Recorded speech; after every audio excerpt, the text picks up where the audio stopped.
a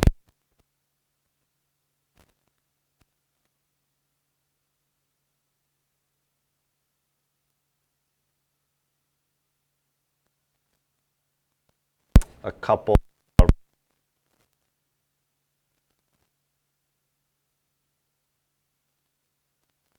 the top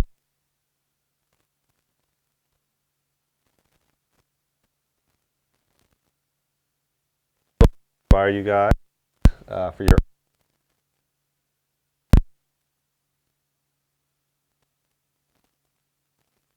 probably not yet, but remember the project proposal or so. So do start thinking about that.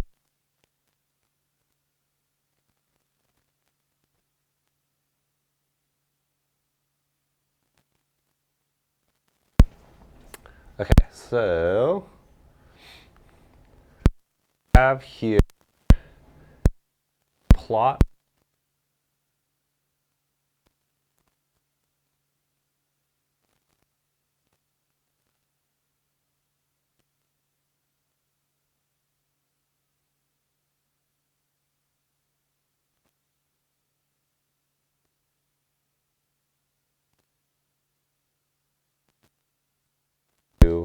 or the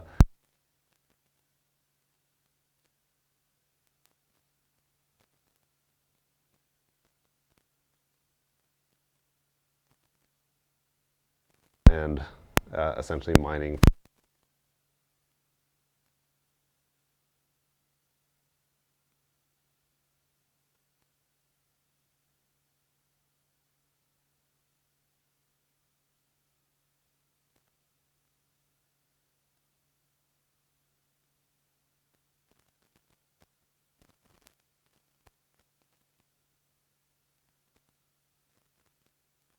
Can you tell me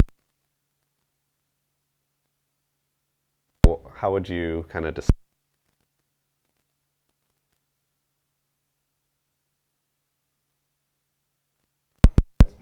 Life cycle emissions.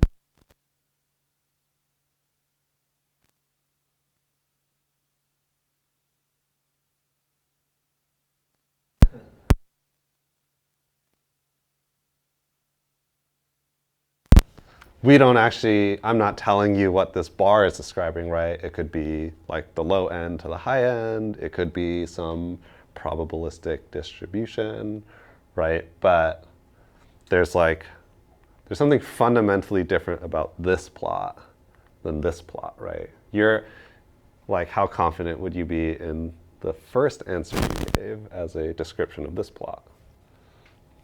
Maybe less so? Yeah, less. Okay. And maybe that would be exacerbated, right? If you saw something like this. You're like, well, again, I don't know exactly what this is describing, right? But at the high end, it's higher than the unconventional gas. Okay. And I think that conclusion could actually be different if, right, if the bars were like this. Then maybe your first conclusion would be more valid because we're saying across the range or across the distribution or whatever, it's still like clear, right? And so the point here, right, is when you guys are presenting results that have some sources of uncertainty, right, these are like fundamentally different visualizations, and they are characterizing like a different interpretation of the results. And so that's something that you have to be actively thinking about when you're doing any sort of analysis. I like this particular example because many years ago, I was at a conference where a Chevron executive was giving a keynote talk, and they showed a bar chart comparing the emissions of conventional gas versus unconventional gas. And I recognized that exact figure that they had put on their presentation from a paper from a professor who was at my grad school, and they had actually photoshopped out the error bars or the sensitivity analysis, right, to make a different conclusion than what the paper was showing. So this stuff is important. Yeah. Did you bring that up? No, I was a lowly grad student at the time, and I was just like, I wasn't sure, and I like saw it, and then later I like went on my computer and checked it, and it was like, yeah. So it wasn't like right at the time, hey, that's wrong. Yeah, I had less confidence back then, maybe. Yes. Oh, sorry. So the black line is the uncertainty. Yeah, we'll talk about what things that might be represented there, right? And so, you know, we're calling this kind of like an error bar, but it could represent a couple different things, right? If you had like a distribution of data, it could represent some like confidence interval of that distribution. It could represent, you know, like if you were at the 25th, 75th percentile, 90th to 10th percentile, it could do the min and max values. So even there, you have to be cognizant of what it's representing. So we Yeah. can pick. Well, yeah. As long as you're being clear about what it's representing. Yeah. These ones are totally made up, so it doesn't represent anything. Yeah. Okay. So uncertainty. What is uncertainty? It is the lack of certainty, right? So it's a state of having limited knowledge where it can be essentially impossible to exactly describe some state or future outcome. Maybe some of you guys have heard this quote before from Donald Rumsfeld, right? So there's like things we know that we know, right, which are known knowns. There are also known unknowns, which are things that we know that we don't know. And then there are also unknown unknowns, which are the things that we don't know that we don't know. And so if you think about this in like a modeling context, right, the known knowns might be the easiest things to kind of deal with, right? These are like parameter values that you have like data on. Known unknowns is kind of the territory that we are going to be working in, right? So this is things that we know have some uncertainty or that we can do some sensitivity or scenario analysis on because we don't know the maybe exact value of something, but you might know a distribution or a range, right? And the thing that we can't really deal with, but you should always be sort of cognizant of is like the unknown unknowns. If there's something outside of the model that you just don't know about that could like severely affect your results, right? Because we don't know, there's not much that you can really do about it. But even kind of knowing or having, let's say, humility about the ability of your model to capture everything, you know, it is useful to have that perspective that you can't always capture everything, even within like an uncertainty or sensitivity analysis. Okay.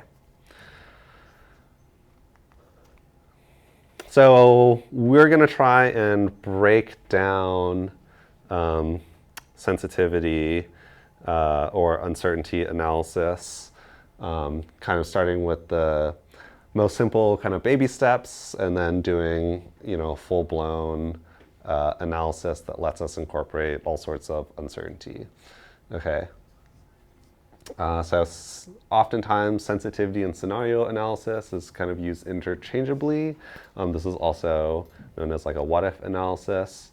And so what we're going to be doing here is in a model, right, you have inputs that go into a model and then those go out to outputs, right? So what happens if I change the inputs? What happens to my outputs as I like modify specific things?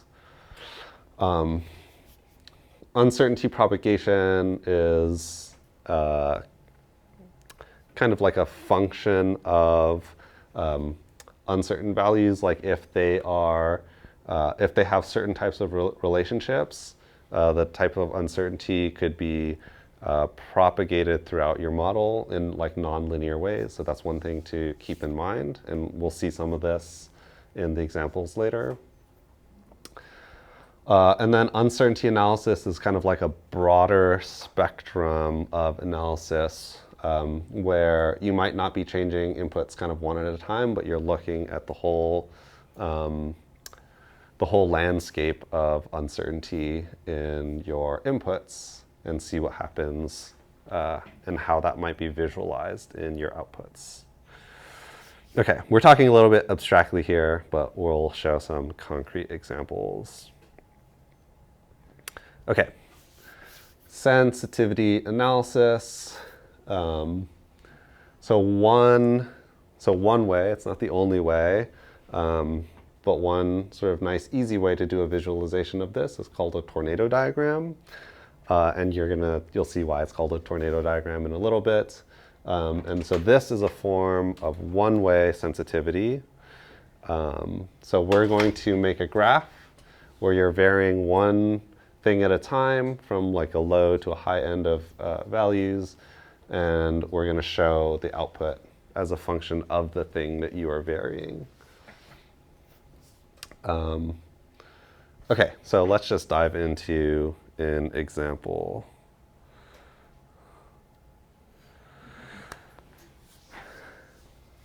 Okay. So consider these two equations. So these are ways that we can calculate the emissions rate, the total emissions coming out of a particular vehicle, okay? So you've got VMT, which is vehicle miles traveled, how far someone drives. In this case, we're saying we're doing like an average amount per year, so VMT per year, so miles per year. If you multiply by how many years the car lasts, the lifetime, right, times year, that will give you the total miles over the lifetime, okay? Now, if I divide by the fuel efficiency, so you have miles times gallons per mile, the miles cancel out, that tells you the amount of gasoline that you need to drive over all of those lifetime miles. And then you have the emissions rate for gasoline. That is to say, if I take gasoline and I combust it, right, there's some amount of CO2 that comes out of that combustion process. That's a known figure. So depending on the emissions rate of the gasoline, multiplied by the total amount of gasoline that you have, that gives you the total CO2 that will get emitted, okay? So this is kind of like a fairly standard unit conversion task, right? We have 4 parameters multiplied against each other, leading to our outcome of emissions. Same thing for an electric vehicle, right? So VMT times lifetime gives us total miles, except instead of a MPG, you're multiplying by the efficiency of an electric vehicle, which will write as kilowatt hours per mile, times the emissions rate. So in this case, instead of the emissions rate associated with combusting gasoline, it would be the emissions rate of generating the electricity that goes into your vehicle. And that could come from like solar and wind, right? In which case it would be zero, because there's no emissions associated with renewable generation, or it could be coming from the natural gas, or it could be coming from coal, right? So depending on what value that you choose here, that could affect your emissions. But overall, same kind of process. Unit conversion for electric vehicle will look something like this. Okay, so what do you guys think is the most important factor? So of these four and of these four, as I change these across reasonable ranges of these things, what would we expect would change the emissions the most, right? Does anyone want to venture a guess? Emission rate? Emissions rate? Okay. Yeah, so let's take a look at that. I would say miles per gallon or kilowatt hour. Okay, the efficiency. Yeah, the efficiency. Okay. That's a VMT. VMT? All right, we got a little bit of everything. Someone say lifetime. All right, great. Now we got everything. All right, so let's find out. So if I start with kind of like a baseline, so VMT and lifetime will kind of set the same. These are kind of relatively close to the averages that we see in the real world. Gas efficiency, 27 mpg, which is close to what it is now, a little bit lower, right? Fuel efficiencies are getting higher every year. 8887 grams of CO2 per gallon. That's the emissions rate for combusting gasoline. That's actually a standard number that the EPA uses to quantify emissions from burning gasoline. EV efficiency, 0.33 kilowatt hours per mile. That's close to the average for most electric vehicles these days. And grid emissions rate, 350 grams of CO2 per kilowatt hour. That's about the average of the US. And if I wanted to do the difference between the EV and gas emissions, and I plug all those values in, all I did was take my two equations here, subtract gas from EV, right? And so your equation ends up looking something like this. And then if we plug in those values that I had, you end up with about 45 tons of carbon dioxide over the lifetime of both vehicles, right, in terms of operating emissions. Okay, any questions about that? I have a question. Yes. So the emissions rate for gas is only the tailpipe, right? Is only tailpipe, yeah. And for grid, it's for the production. Yeah. So in, I think the first or the second lecture, we studied that there are a lot of losses during distribution. Yeah. So you could, so that could get baked into, you could essentially bake that into the emissions rate, right? Because it's like kilowatt hour produced or kilowatt hour delivered. Yeah, so that would affect it a little bit. Although I will say the losses over the transmission of electricity is not going to be crazy high. 5%, Yeah. 3%. Yeah, so over transmission, you're like 2 to 3%, and then in the distribution, it's like 1%. Yeah. And some loss in due to the charger efficiency, right? Yeah, that's yes, a little bit. It's minimal. You're like a percentage, right? It's very, very small. Yeah, generally, I think the numbers that I've seen, so the loss in the EVSE and then the loss on the vehicle charger is between 1 to 4%. Yeah, Very small. still pretty small. And it varies by like temperature. Yes. So yeah, good points. So these are, if you wanted to, you could explicitly include these as parameters, as like efficiency losses, if you wanted to throw them into, this equation here. It would be possible. You could kind of proxy for that if you just like indirectly modify that number as well. Okay. So these are the numbers that we assumed, right? But, right, maybe not everyone drives 14,000 miles per year.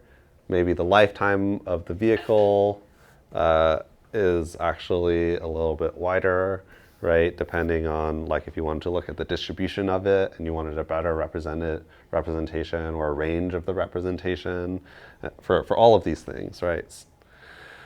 So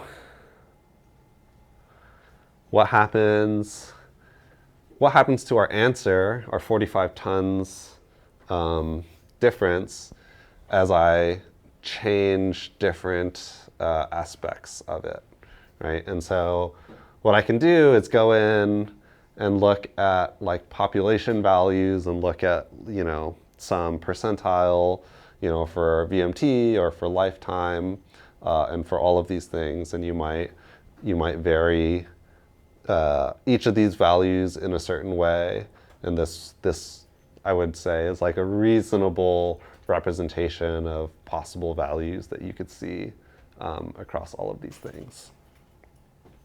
Okay? And so the idea here is, if I go back to this equation, is that I change my VMT from 14,000 and I just change it to 20,000 from 14,000, and I see what happens to this difference. And then I could lower it down to, 8,000 miles and see what happens to the difference. And I just record all of those numbers, right? And you can kind of very quickly arrange the answer based off of the range of values doing this one-way sensitivity. Okay, so this is why it's called a tornado diagram. You order the bars from the sort of largest down to the smallest, indicating, right, in order which one is affecting your output across the range that you've measured the most. In this case, right, this particular example, everything's kind of directly linearly related, so it is kind of a function of the range that you've chosen, right? But you could very easily imagine that that you have some kind of like non-linear thing going on in here that could affect it in a different way, especially in a more like complicated model. So the tornado diagram is kind of our foray into sensitivity analysis that like very easily visually captures what you might characterize as like the most the most sensitive variables that affect your outcome. Okay. So the way that you're reading this is the emissions difference. Right. We said 45 is kind of our baseline. And that emissions difference can increase or decrease. So if it increases, that means the EV is getting relatively cleaner compared to the gas car. And if it decreases, it means the gas car is getting closer to the EV, right? And so there are like immediately some pretty interesting things that you can see from this chart, right? From an operational perspective, right, you actually do have a point at which a gas car and an electric car are the same, and that only happens essentially at the highest emissions rate. So that's that emissions rate would correspond to a coal power plant. So if you are charging a electric car using only coal power, right, then it would be the same operationally as the average gas car, right? And what the other ones are kind of showing is that even across pretty wide ranges of VMT, even across different ranges of lifetime, across different MPG fuel efficiencies, across the range of EV efficiencies, and across different gas emissions rate, none of those things are really making the gas car cleaner than an EV, right? They never drop down to zero. Okay? Any questions about this? That diagram is based on like you are changing only one variable at a time, right? Correct. Yeah, so one-way sensitivity. Yeah, we'll build up in complexity with how we change the input variables. And so this first step is just one at a time. Can anyone guess what the next step will be? Measuring and layering the uncertainty. Yeah, but more specifically, instead of one at a time, we're going to do two at a time. Yeah, all right, so two-way sensitivity, right? So in this case, you could show some kind of plot that describes how that change happens if I do two things at a time as opposed to one thing at a time, right? And with one thing at a time, you can make a tornado diagram, but with two things at a time, you can't really do that.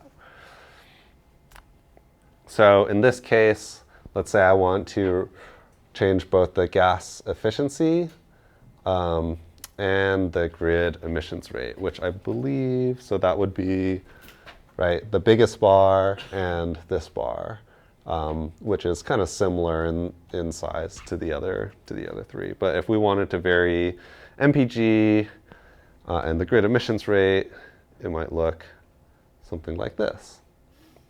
Okay, so what are we looking at here? So we start at our baseline here with a grid emissions rate of 350. So that might be like right here. And if you do a corresponding emissions difference, like what that color tint would be, it would correspond to the 45 tons of our baseline, right? But now I can see, oh, what if I had a really clean gas car with a really clean grid? Well, the EV would be better. What if I had like an average gas car with a really dirty grid? You might start breaking even. And then what if I had a really clean gas car and a really dirty grid? Well, then the gas car would look better than the EV. Okay? So you can see this plot gives ranges of values, and you can actually kind of see if you were to draw like a line, you can find a boundary for essentially what the break even in this particular example, like a break even in terms of emissions between a gas and EV, dependence on both of these input parameters. Yeah. So the green area EV looks better. Yes. The greener it is, the more More advanced. savings you get from an EV, then the redder it is, the more you would get from a gas car.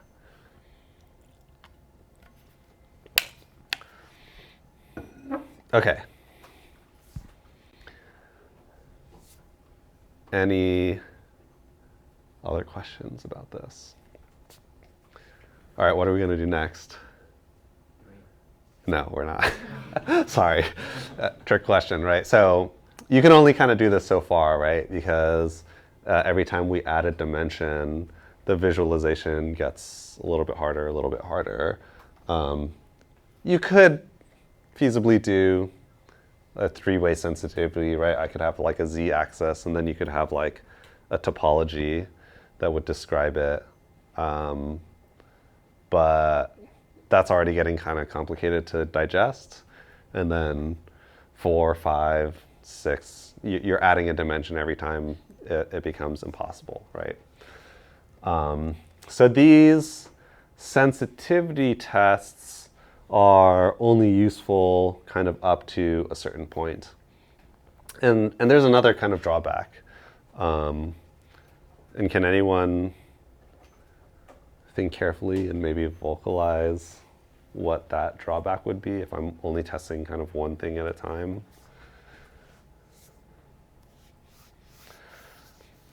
So it's not apparent in this particular example, right? But in an example where you have like a nonlinear relationship that's dependent on 2 parameters, right?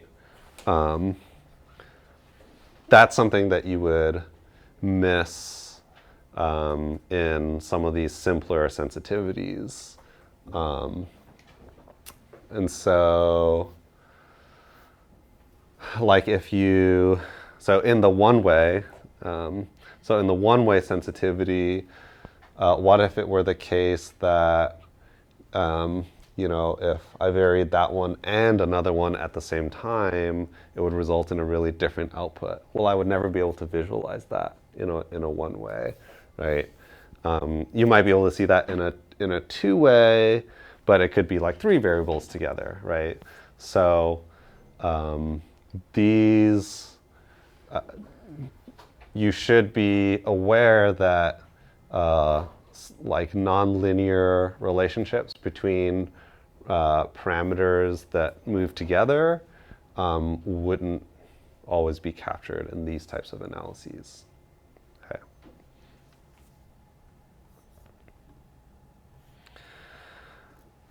So we are going to talk about a way in which we can actually look at distributions of input values to iteratively create an output. Does anyone know what this is called? Huh? Monte Carlo, yes. So Monte Carlo is a form of statistical sampling. So this was famous many years ago. This is a way of doing many iterations of picking inputs to generate a distribution of answers. Okay. So the process of conducting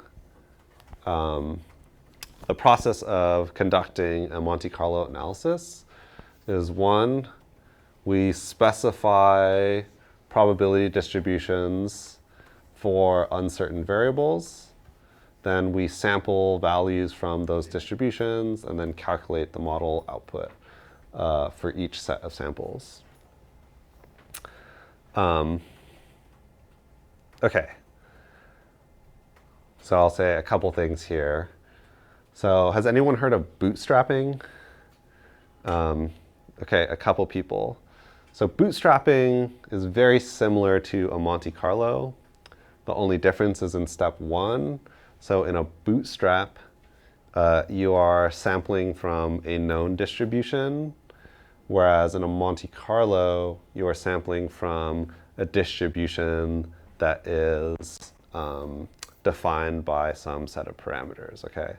And so that would be like if you were drawing from a normal distribution, you would just know the mean and the standard deviation, and that would give you enough information to do step 1. Whereas a bootstrap is like if you took a bunch of sample numbers from a normal distribution, put them in a hat, and pulled them out, right? So that might be a good way to represent kind of what's going on here. So if I jump back to this thing, for example. If we imagined all of these values as like a distribution, so for example, VMT is equal to 14,000, and then we have min VMT is equal to 8,000, and max VMT is equal to 20,000. If these are the only parameters that I know, I might build something like a triangular distribution. Okay, so this might look something like this.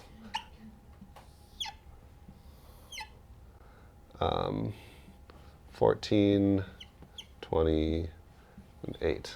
Okay.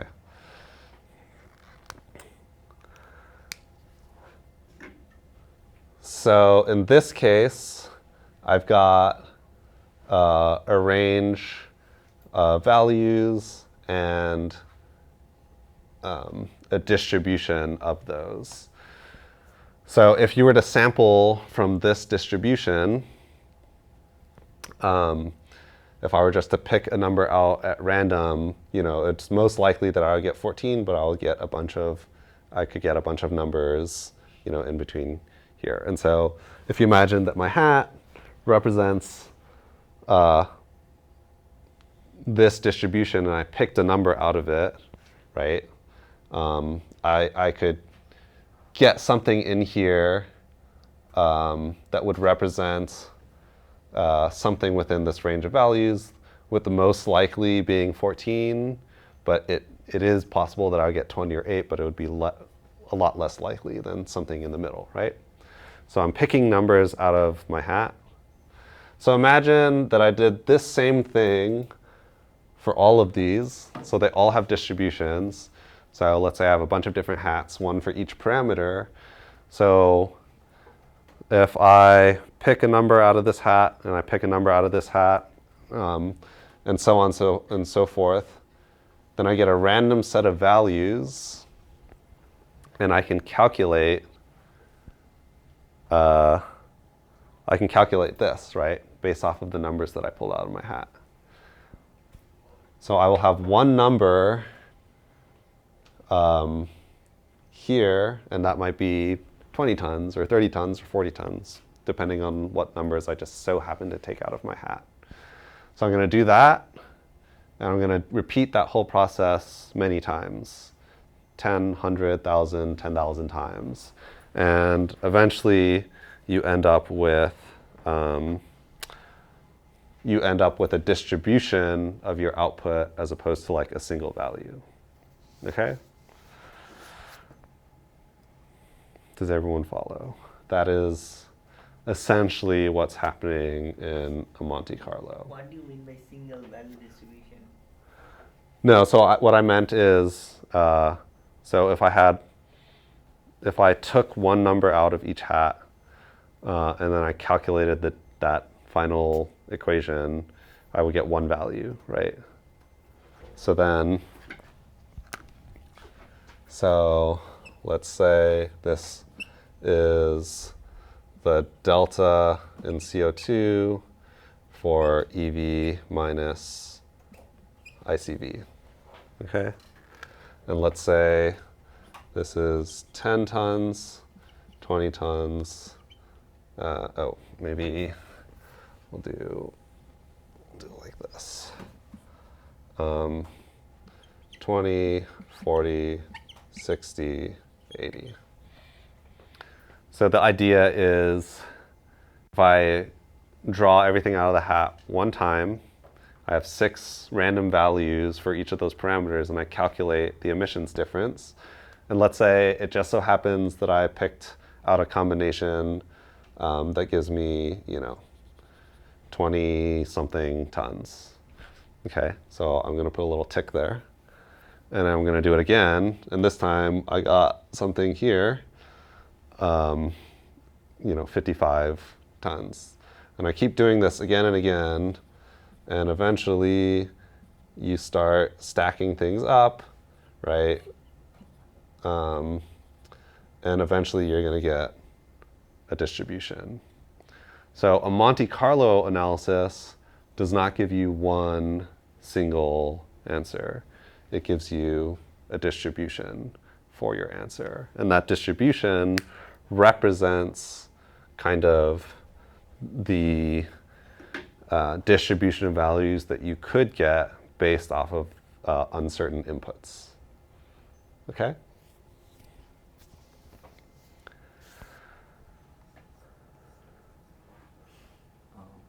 Yes.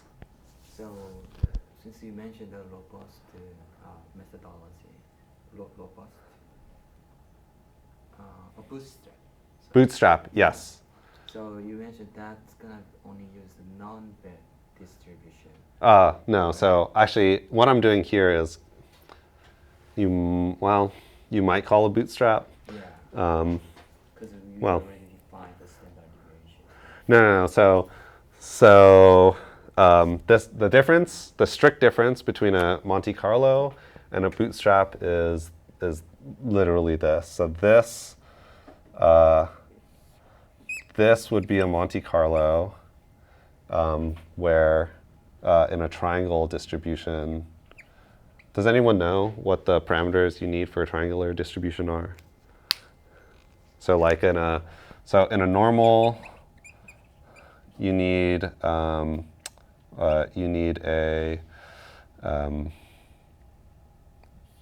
mean and standard deviation.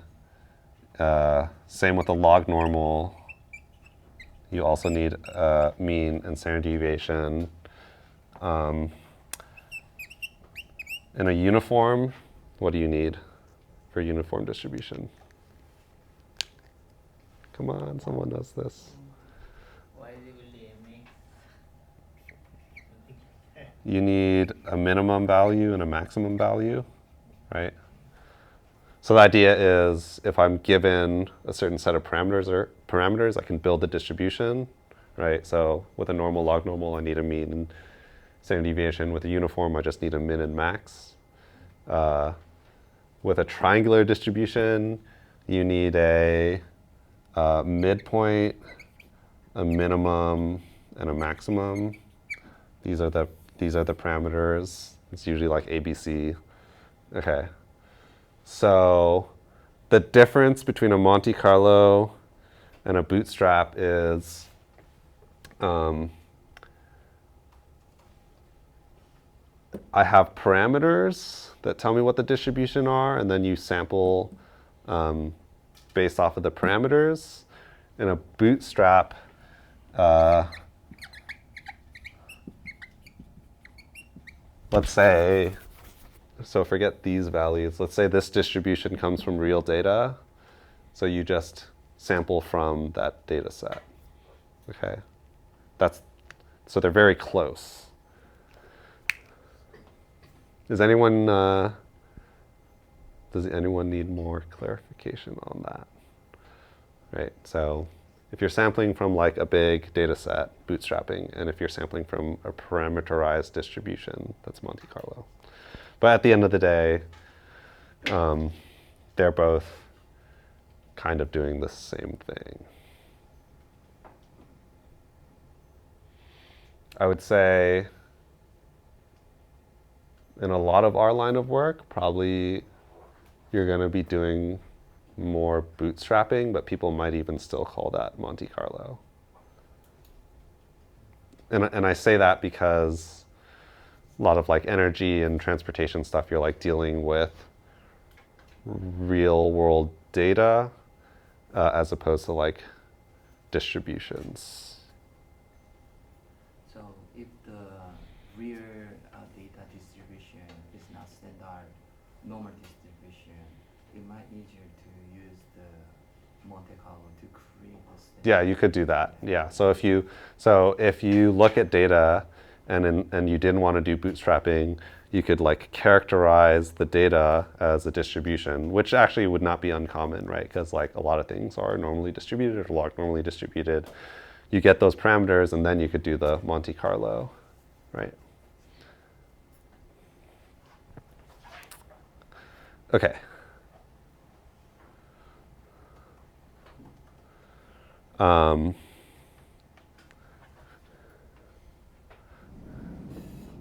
I think one of the, whoa, all right.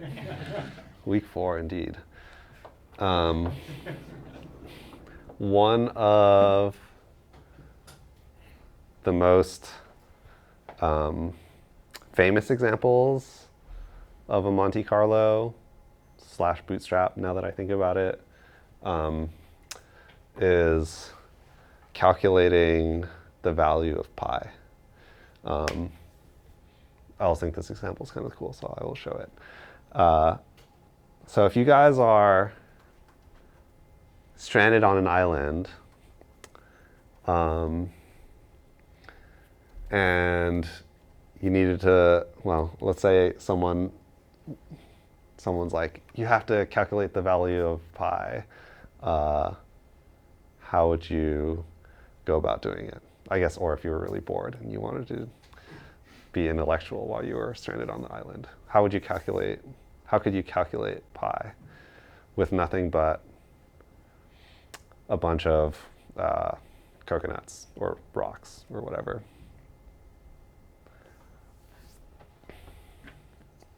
Do you know?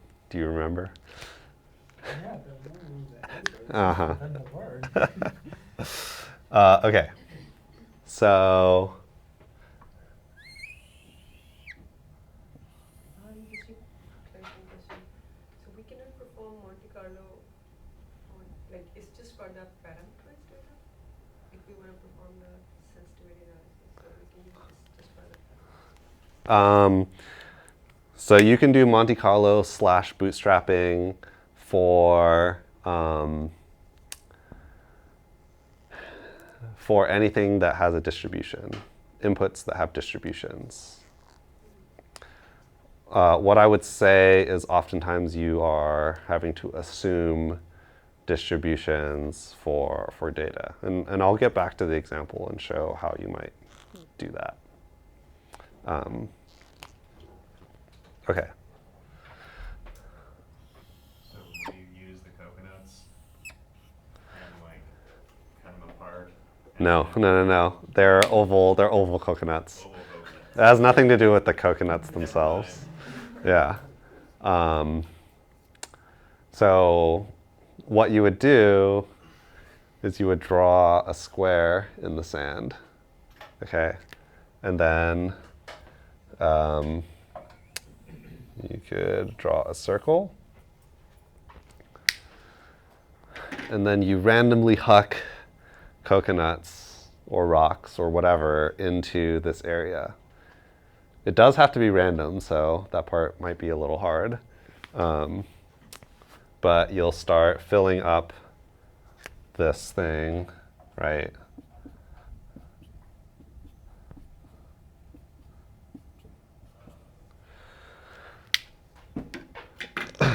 You start filling up your space with coconuts.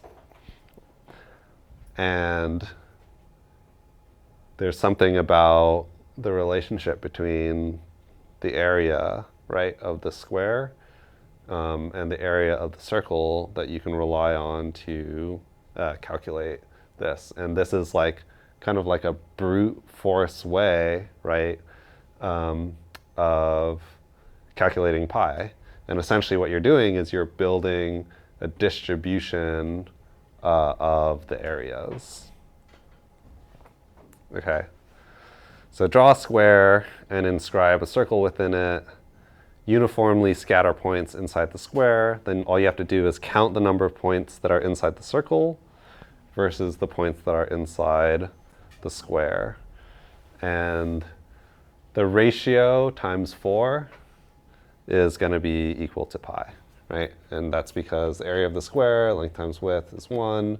Area of the circle, we know the radius is half the length of the sides, right? So the area of the circle is pi r squared, pi times 1/2 squared, so pi over 4. So pi is equal to 4 times the area of the circle divided by the area of the square. and you are getting at the area of the circle and the area of the square from doing a manual Monte Carlo, where the number of coconuts in the circle versus the number of coconuts in the square represent that area. So if you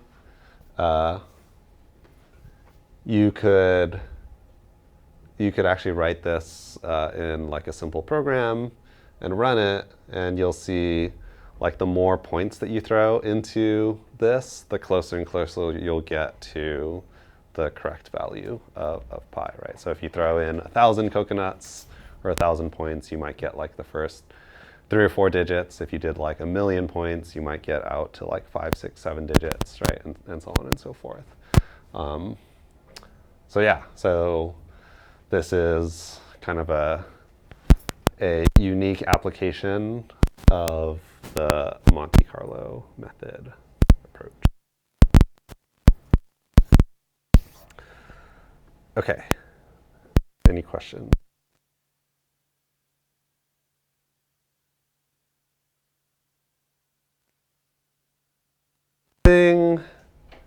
Appropriate distributions. So this gets at Afshan's question about when I would actually be able to do this, right? And so if you have like a data set, how might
then making some kind of assumption for what a distribution might look like for your inputs, right?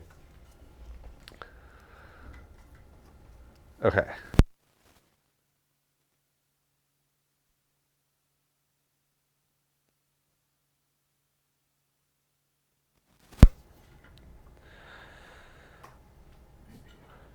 So let's jump back to our example about the electric versus gas vehicle.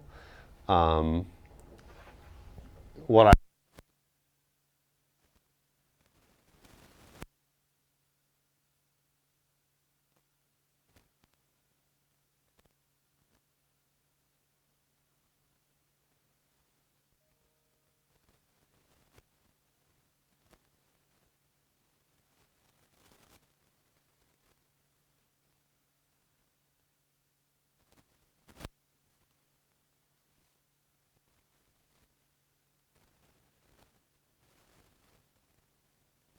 normal or log normal distributions for lifetime, MPG, and VMT, right? And so if you just sample out of a hat a bunch of times, it'll end up looking something like this.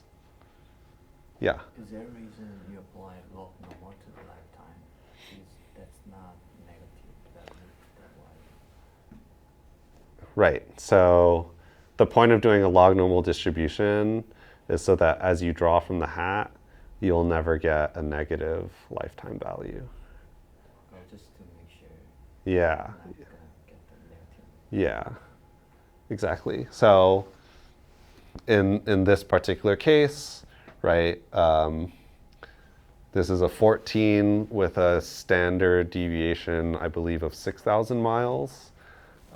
And so if you did this as a normal draw, it is technically possible to draw a negative lifetime, even though it's highly improbable, right? So it would need 2.5. You would need about 2.5 standard deviations to get to negative, right? Because the 2 standard deviations is 95%, 3 standard deviations is 99%. So 2.5, that would mean something like 2 or 3 draws out of every 100 would be expected to be negative in a normal distribution. So we can avoid that entirely by just having a log normal distribution. Does that make sense to everybody? Yeah. So again, these are assumptions that I've kind of just made to characterize distributions here. But note that like these characterize the likelihood now of like specific combinations of things together as well, right? Because if we jump back to here, you can have a negative emissions difference between the EV and the gas car, right? It is possible. And we know at what values that it's possible. But how likely is it, right? How likely are you going to get a high fuel efficiency gas car with a high emission electric emissions rate? And so that's what this is able to do, is that when I draw from each of these things, the like compounding likelihood of different combinations is like automatically taken into account. And so when you take those values and then calculate the distribution of emissions, it'll look something like this. And note that importantly, that these distributions are not independent, right? And so it doesn't mean that when this is here, that there's all of this overlap where it could be negative, right? Can I ask, what is count? What is that referencing? That is the number of times that I drew a value out of the hat, right? And then every time I draw out of the hat, I make a little tick until I've built out that entire distribution, and each tick is a count of 1, right? So this particular example, I believe I set the n to 10,000. So this represents a Monte Carlo with 10,000 draws. How many draws do you need? Hard to make a generalization to say that. But what you'll see is if you only do like 10 draws or 100 draws, the distribution is kind of like crazy and wacky and all over the place. The rough rule of thumb is you want to draw enough until your distributions are relatively smooth. So something like this would be fine. Why the gas is like lower than the EV? You perform it like less times for gas than EVs? Or? No, actually, so they're actually the same number. So the number of ticks, red ticks, and the number of green ticks is the same. So that means that if it's lower, it has to be wider, right? There's a greater range. Yeah. Greater Yes. variability in Yeah. the results. And again, really importantly, in this particular example, these are not independent. And so if I'm up here in the green, it likely means that I'm also up here in the red.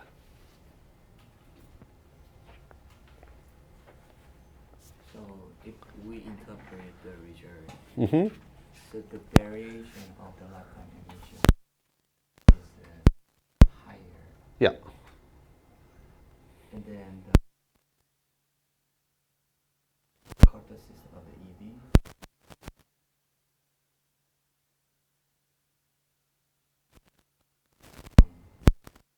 it's The height, right? The height only tells you how many values there are. What you're really looking for is on the x-axis.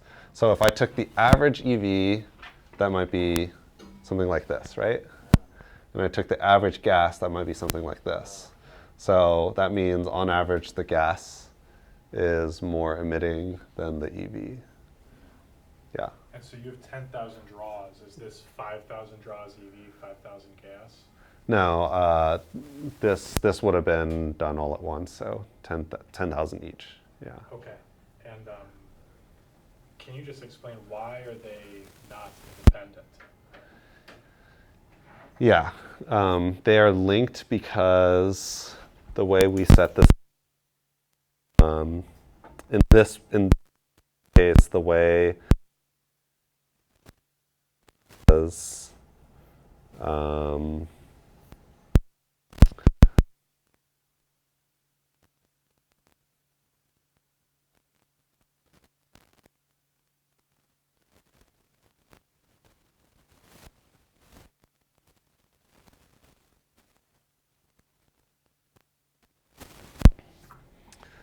That's basically my question, but Yeah. so it doesn't show graph, it doesn't show causal mechanisms of that. mhm. Okay, you just need to know that going on. Yes, although, wait for it. Oh, back to,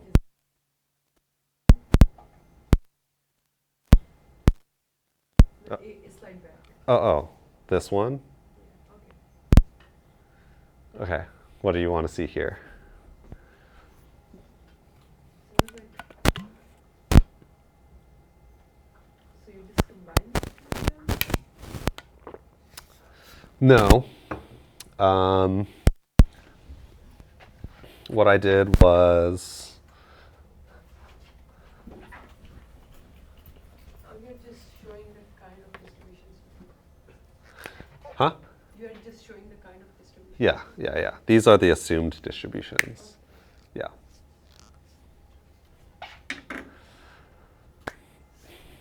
Okay.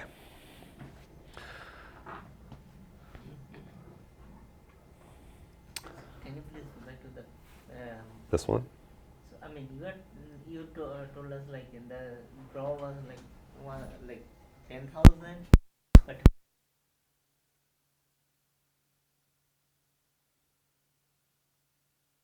okay.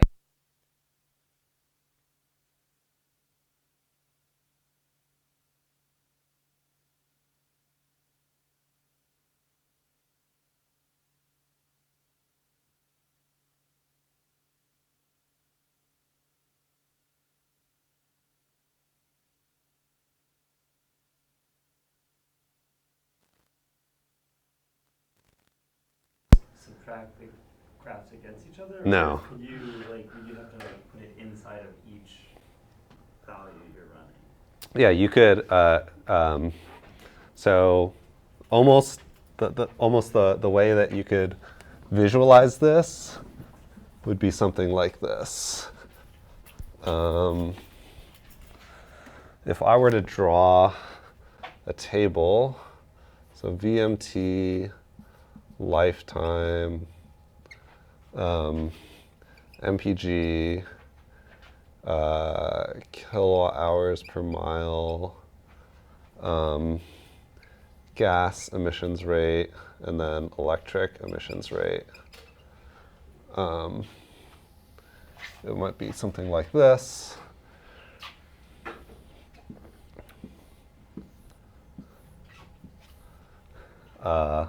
And then I could have gas, total gas emissions, total EV emissions, and then delta emissions. Okay, and then you would do a draw, and a single draw might be 9,000, 11 years, 30 mpg, 0.28, 9,000, let's say 400, right? That might be just one random draw, and then every time I do another draw, it would be another row of random values. Then I could calculate the total gas emissions. I don't know, I'm not going to do this math in my head, but let's just say that that's 100. And let's say this is like 60. Then your delta would be 40. Okay. And so the red is the distribution characterizing this column, and the green is the distribution of this column. And if you wanted the difference, then you would have to calculate this and do this. And the reason why you can't kind of just like manually subtract them is that independence thing, right? In this particular case, these are connected because of these two values. So you have to calculate them. But yeah, you would be able to build a distribution of the difference in emissions, and it would probably look something like this. Yeah. So we can say the EV is more likely to have less value of the lifetime emission because the distribution is hiked in the Yes. And then there's this question of how likely is it to be lower, and actually we can look at something called stochastic dominance. You can see here that the values sometimes overlap, right? And if that were if that's the case, like imagine if this red one was shifted all the way over here, so there's no overlap. So there's like literally no case in which the EV is dirtier than the gas if the red was shifted over here, right? But it's shifted here and there is overlap, and so maybe we're not entirely sure like if they ever do cross. Okay. Well, with this technique, you can actually check for that. Okay.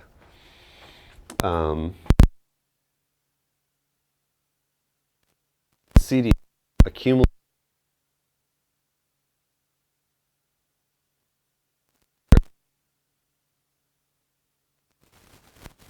It takes this column and it reorders it from lowest to highest. And it takes this column and it reorders it from lowest to highest.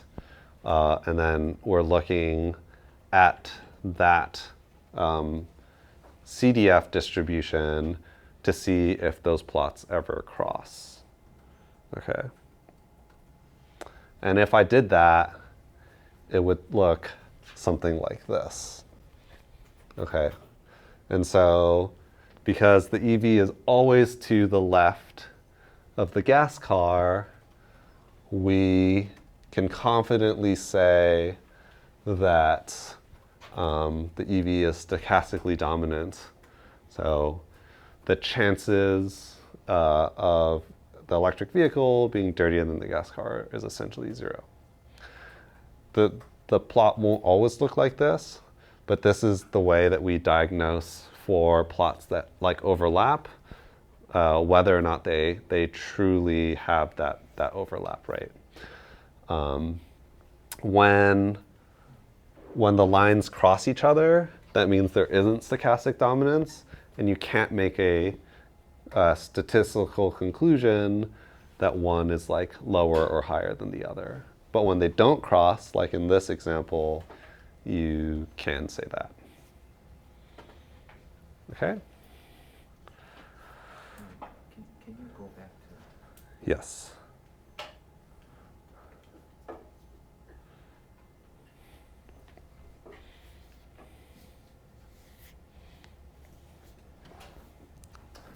This is a statistical, like probabilistic way of determining whether one distribution will be higher than the other in some set of the like range of draws. So here in this chart, what is the x here? What variable? It's not like a variable. It is kind of your outcome, right? So what's the probability like? So if I were to say lifetime emissions are like right here, what would that be, like 20 tons? It's saying probabilistically how many values in one distribution are lower than that versus in the other distribution.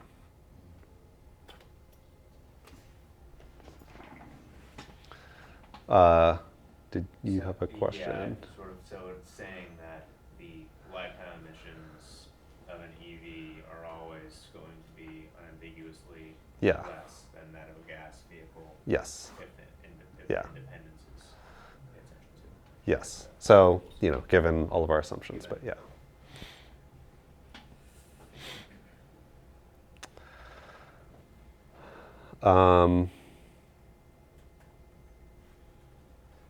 Okay.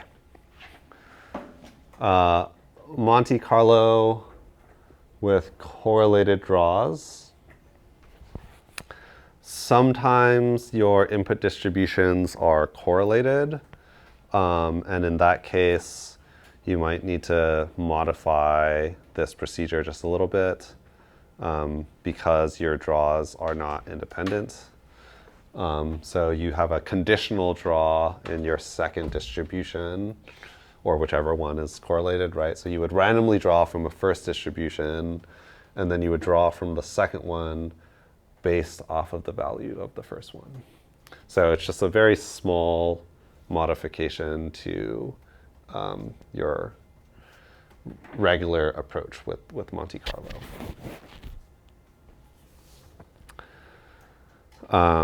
And the one warning here is that very often you need a larger sample size for any Monte Carlo or bootstrap that has correlated draws compared to in Monte Carlo that's doing independent distributions. Right, and that's because essentially what's happening is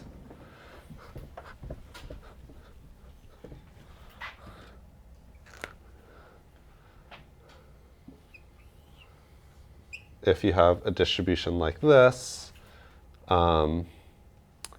depending on the value that you draw out of here, like if you drew that value, maybe the second correlated distribution might look like this. But if you drew this value, the next distribution might look like this, whatever. And so the idea is that to build out this distribution requires you to get a low probability draw here. And that's why with correlated draws, you would need to have a larger sample size to build out all of the distributions on the correlated one. Okay? Can you give an example of how the correlation might look like? Off the top of my head, let me think.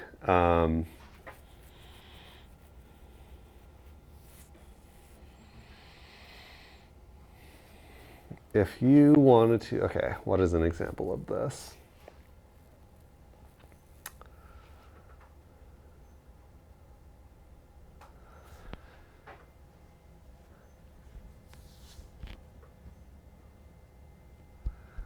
So,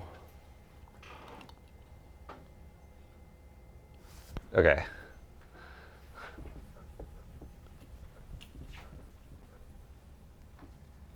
If you were doing, I'm kind of gonna just make this up, but like, if you have like cost of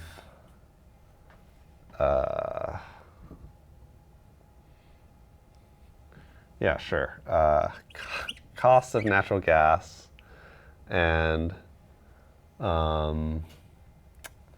like efficiency of turbine, like, okay, I'm making, it's on the fly, all right? So this is kind of like, let's say,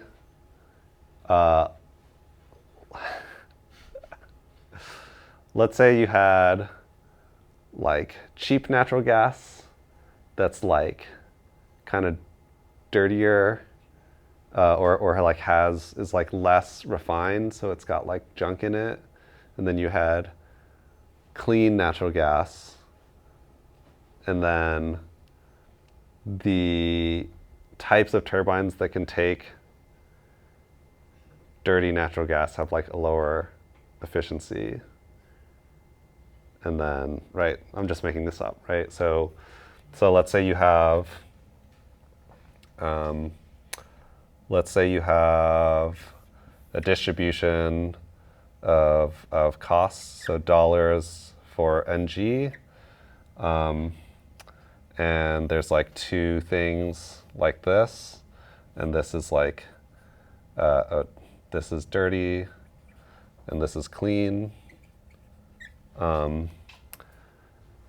And the efficiency is like dependent on the type that you, the type of natural gas that you're grabbing from this. So there's like a correlation between the distribution of the efficiency that's dependent on this. Then you would have to do draws of this to build out your distribution here, right? And it would depend on what you drew in the first one. This is like a terrible example, but put me on the spot here. But it would look something like this, right? I'm gonna go a different way. Okay, I don't know. Do you have something off the No, top of no, your no, head? no. Okay. I was thinking something with cars or something. Uh, You could have like cost of, I mean, it could be cost of gas and then your VMT or something. cost of gas and efficiency, right? Actually, because that would be related to the thing we talked about with like octane rating and the type of engines that would take. Yeah, so that's actually a legitimate one, right? So, You were doing that just with yeah, turbines. cost of gas and efficiency of engine, right? So octane rating, you have different. If you were to randomly sample all the gas costs, and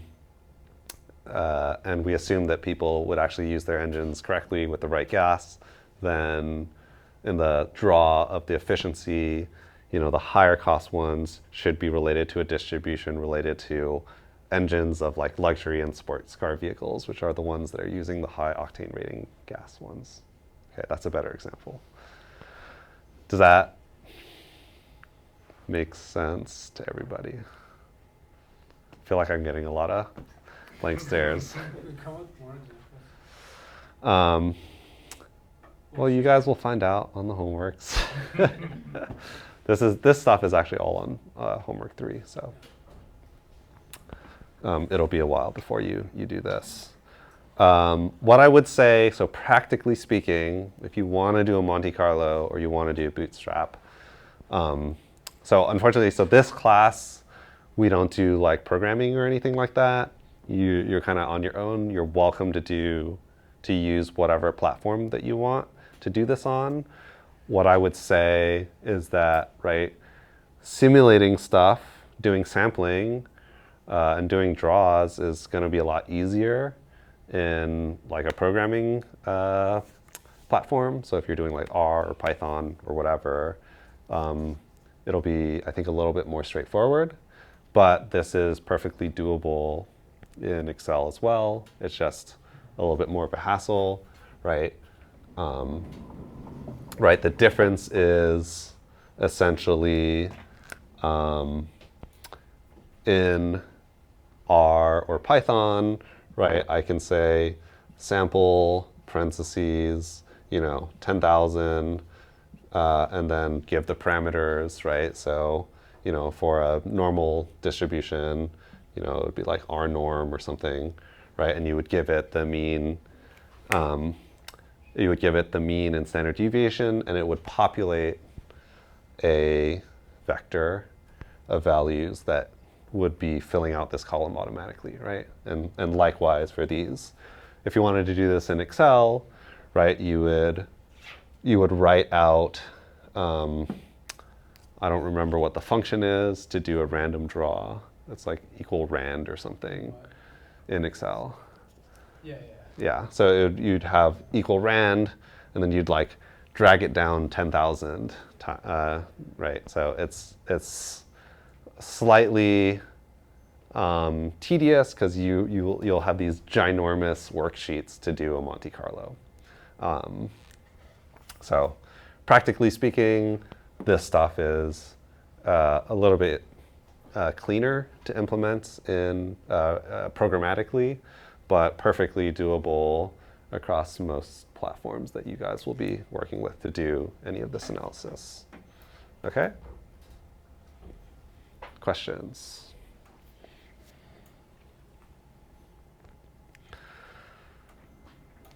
Yeah, Monte Carlo can be integrated into any of the techniques we've discussed thus far and will discuss. We're going to do some optimization a little bit later, I think next week. You can do Monte Carlo for decision trees, right? You can solve the tree every time for each draw and end up with a distribution of EVs for each branch, right? And so instead of getting a static value, you get like essentially a distribution. Yeah, and so almost any modeling analysis, any modeling technique, you can apply Monte Carlo or bootstrapping to. The only limitation is like computational complexity, okay? And so if your model takes 1 hour to run, right? And I wanted to do a Monte Carlo, change all the inputs, run it again, you may run into a problem where if you wanted to do a 10,000 draw Monte Carlo instead of 1 hour, it now takes you 10,000 hours, right? But there are other ways to think about that, like you could run it in parallel. There's like ways to simplify things, but this is kind of the gold standard way of being able to introduce and capture uncertainty into your outputs. The other thing that I'll say is that the other big area where it can be difficult to do this type of analysis is how many parameters that you're varying, right? And so in this case, in this example that we've been doing kind of over and over again, there's 6 parameters. You can imagine that the smoothness of the output, right? Every time I add more parameters in my inputs, the larger your n needs to be, right? Because your ability to get a smooth distribution may heavily depend on being able to capture essentially all the combinations of these, right? So when I draw this, it has a bunch of values. When I draw this, it has a bunch of values. When I draw this, it has a bunch of values. And I'm like multiplying across all of these things, right? And so the chance that you have like a mid value or like a low value, right?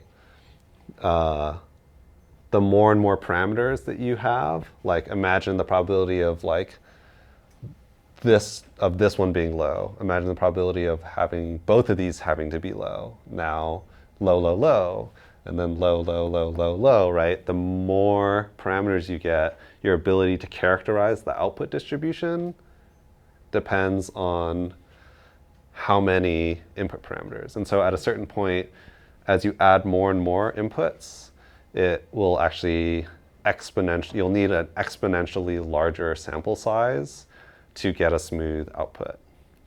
So for really large models, this does become slightly problematic. But it is important enough that people have kind of come up with ways of dealing with this, where you might group draws together. Like in this case, like this is representing sets of parameters in the EV and the gas together. And so effectively this is like 2 draws. So there's stuff like that that you can do to make it still kind of feasible to run.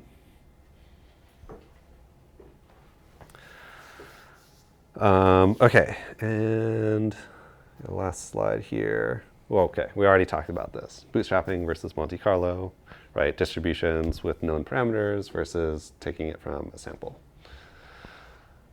Okay, and that's it for today. We'll end a little bit early.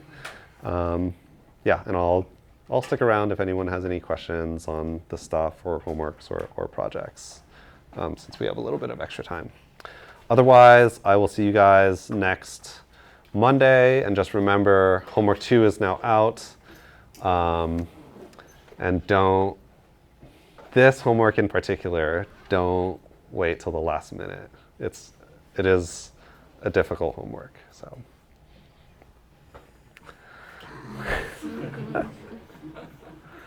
Hey, I did this homework when I was in grad school, and so you guys get to suffer like I suffered back then. That's where I got the idea for this homework, actually, so.